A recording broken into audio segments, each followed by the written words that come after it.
Good morning, guys. It is day 47, or 47 days left to fundraise. And it's just me. I just dropped Pat off at his job. And that is our morning routine, as usual. I drop him to work. It's now like 8:11. Drop him to work, and then I drive myself to my job, which is about 10 minutes away, 10, 15 minutes away. It's not bad at all. Pat literally lives like, I don't know, a couple of minutes away from our place. He could actually walk, but it's been cold lately, so I've just been driving him. So yeah. So, as you saw our video yesterday, I said I kind of wanted to talk or do some like individual videos, and that's kind of what I'm doing today. I wanted to just come to you guys just talking just with me, and just to say that moving to Spain definitely in the beginning was a little bit daunting to me, and I was just a little bit overwhelmed in moving, because some of you know that I lived in New York City, and then I moved to Baltimore County, and then I moved to Baltimore City before we got married. We planned a wedding in 4 months, so my life has just been really a transition, a huge transition.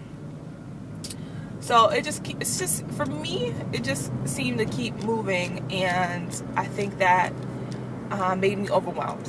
So we couldn't talk about Spain when I was wedding planning, because it was just like I can't do it. Like, I can't talk about Spain.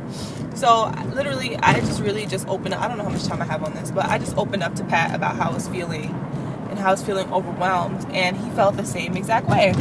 And I had no idea, and it just pays off as being honest and open with your significant other, because I didn't know that he was feeling overwhelmed as well. So that helped me a lot, and we got advice, and the advice was just kind of, because it's just so far off, so the advice was to kind of, pray about it.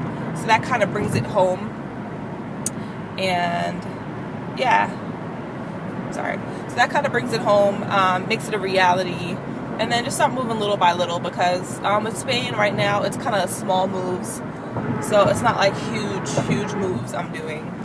So, yeah, so once I started praying about it and kind of getting my mind in that mode, I started to feel better.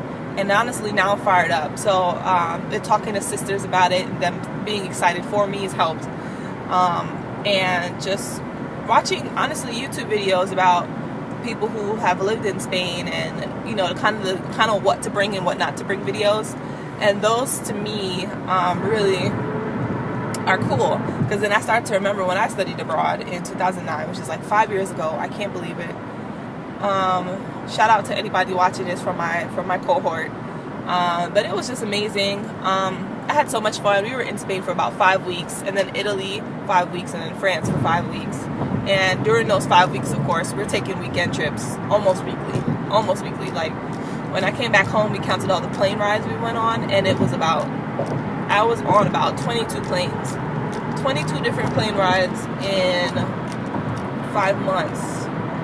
So it was a lot. So, yeah, so I know I love Europe. When I went in 2009, I did not want to come home. I actually was really depressed when I came back home, because I really did not like the U.S. I thought everybody was everybody complained too much here.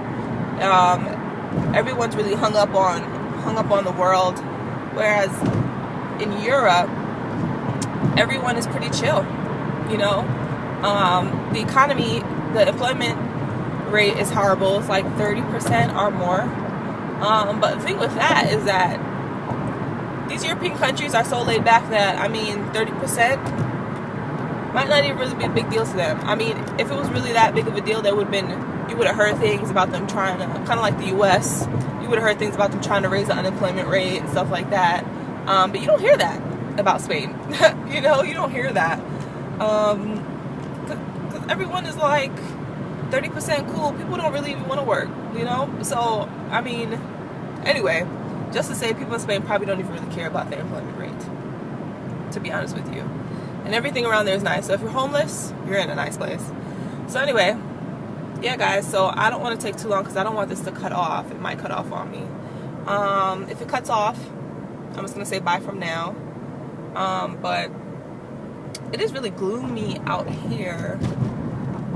I don't know why it's so gloomy. See, it is getting warmer, thank God.